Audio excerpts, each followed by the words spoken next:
Wow, it's funny. Just when you think Lupin is forgetting what kind of series it is, it almost drops everything cold turkey and goes right back to being that fucking series. That's just what episode 16, Lupin's Day Off, is all about.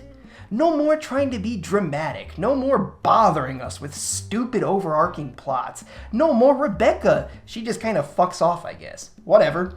Anyways, Lupin and the boys are taking a day off to get some sushi, but there's one thing Lupin has to do first. That is, drop off a lost dog for Fujiko so she can collect the reward money from the dog's insane, overbearing owner. So, here's the setup. Lupin, Jigen, and Goemon are in a car. Goemon and Jigen want their dinner and their day off. Lupin wants to get a yappy, annoying dog to Fujiko. Zenigata is after Lupin the entire time. What more do you fucking need? Lupin is Lupin, Jigen is Jigen, Goemon is Goemon, and the dog is either a lesbian or actually a boy that everyone thinks is a girl. Not sure what that joke was, but it's funny either way. Of course, it's not all smooth sailing. They run out of gas, lose the dog, run into Zenigata, and fight among each other the whole way. It's just the characters being the characters in a down-to-earth, but still reasonably wacky story. It doesn't get much more Lupin than this, folks. It's got a pretty exciting ending, with Lupin ramping off a cliff to land on a ship, which, while not the most original thing ever done, it's got a really great instrumental of the superhero song, which I suggest you listen to immediately. If you don't know what I'm talking about, check the goddamn description. And it ends on some funny enough notes. A great fucking episode that continues the pace set by the previous couple of episodes. I give it 5 out of 5 Lupins, and 1 lesbian or perhaps male dog. Episode 17, on the other hand, otherwise known as the Murdering Marionette, is... well, it's a great fucking episode too. Where episode 16 was a little more carefree and silly, episode 17 is a little more back to the kind of over-the-top bad guy Lupin style of adventure. And I fucking love it. Not once does this episode try to be all emotionally heavy or anything, or have little moments. No ma'am, it's just silly fun from intro to credits.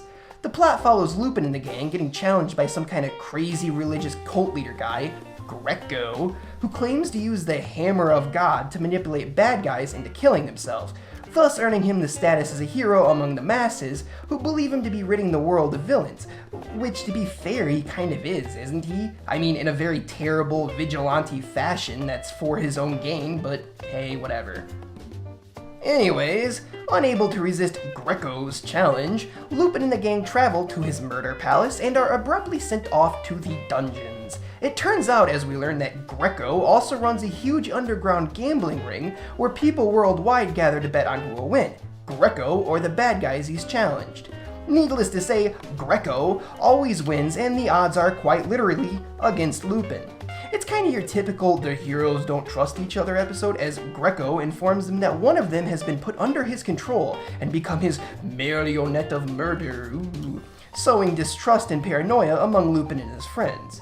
What makes it fun for being such a kind of typical premises is that it's Lupin the Third. Lupin could take the most done-before boring plots and make them a lot of fun to sit through, and this episode proves it. I won't spoil much more about the episode, but as you could probably surmise, Lupin and the others had Greco right where they wanted him the entire time, and come out literally swimming in a pile of money. It's a fun episode that actually has some cool action. It's easy enough to predict how it's all going to end, but Lupin has always been a show primarily about the journey as opposed to the destination, and there's no better example of that than this.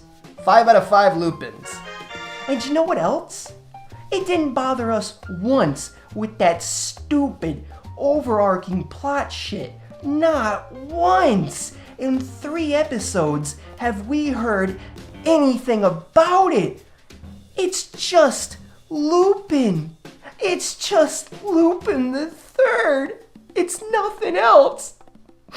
It's just Lupin, man. It's just Lupin. It's nothing else. It's not that stupid shit, man. It's just Lupin. Oh god, it's just